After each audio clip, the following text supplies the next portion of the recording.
नमस्कार दोस्तों, मैं हूं डॉक्टर मोनिका सिंह, आपकी friendly gynaecologist Bhopal district baby centre से। आज जानते हैं एक बहुत ही महत्वपूर्ण और सेंसिटिव इश्यू पे चर्चा, और ये है कि क्या लेडीज की सेक्स ड्राइव मेनोपॉज के बाद या माहवारी जाने के बाद कम हो जाती है।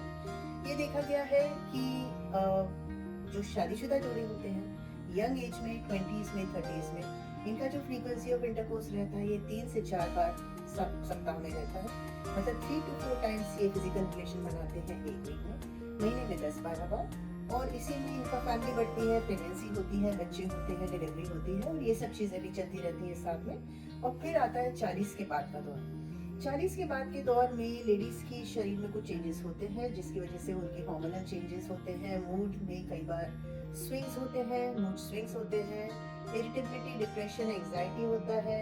बच्चों की जिम्मेदारियां कई बार बढ़ जाती है क्योंकि बच्चे टीनेजर्स हो जाते हैं, टीनेजर्स परेशान करते हैं। इसके साथ पति की भी एज बढ़ती है, फैमिली की जिम्मेदारियां बढ़ती हैं, और कई बार ऐसे इश्यूज होते हैं कि रिलेशंस इतने नहीं बन पाते, और कई बार ये जो फिजिकल रिलेशंस होते हैं ये सिर्फ वंस अ वीक हो जाते हैं। लेकिन जैसे ही माहवारी जाती है, अक्सर देखा गया है कि जो फिजिकल रिलेशंस की फ्रीक्वेंसी है वो काफी कम हो जाती है, और इसका कारण है हार्मोनल चेंजेस। हार्मोनल चेंजेस से हमारा तात्पर्य है ईस्ट्रोजन से।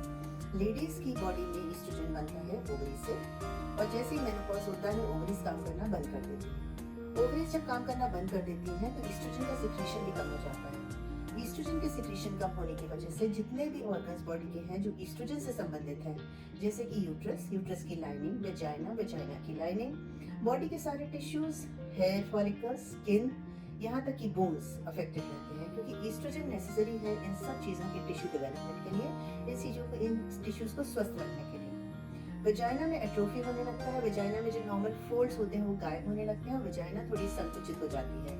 इसकी वजह से जब इंटरकोर्स होता है तो इस महिला को पेन होता है, और उसको फ्रिक्शन की वजह से तकलीफ होती है, और वो अवॉइड करने लगती है इंटरकोर्स। जब वो अवॉइड करती है इंटरकोर्स तो वेजाइना और संकुचित हो जाती है, और सिक्रीशंस और कम हो जाते हैं।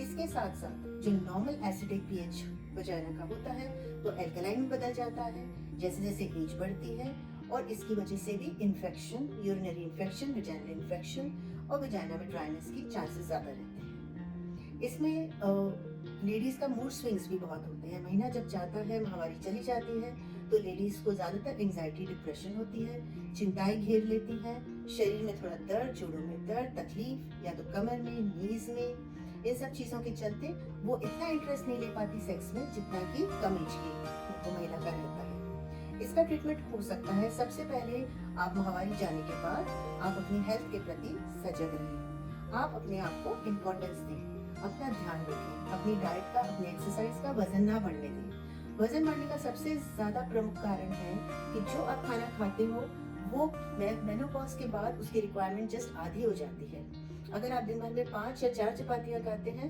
तो मेनोपॉज के बाद सिर्फ 2.5 या 3 चाहिए। आपको मीठा, दूध की बनी चीजें, घी, तेल, शक्कर ये अवॉइड करना चाहिए।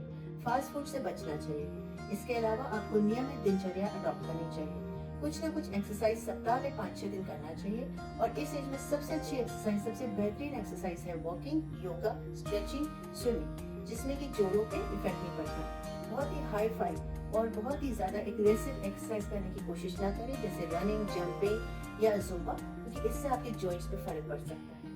जब आपको सेक्स करना हो तब उस टाइम आपके पास लुब्रिकेंट जेलीज होते हैं जो कि मार्केट में अवेलेबल है, नेट पे भी मिलते हैं, जैसे केवाई जेली। ये जब सेक्स से पहले अप्लाई किया जाता है वेजाइना में तो इंटरकोर्स के टाइम तकलीफ नहीं होती। आपका जितनी बार संपर्क होगा उतना आपको तकलीफ कम होती जाएगी। तो कृपया अपने नॉर्मल फिजिकल रिलेशंस बनाते रहें, अपने संबंधों को मधुर रखिए, आपस में मनमुटाव कम करिए और रिलैक्स रहिए। इन सब चीजों को अगर आप फॉलो करेंगे तो आपका शरीर भी स्वस्थ रहेगा, आपका मन भी अच्छा रहेगा, और आप पति पत्नी भी एक नॉर्मल सामान्य फिजिकल रिलेशनशिप को मेनोपॉज के बाद भी मेंटेन कर पाएंगे लंबे टाइम तक। Thank you very much.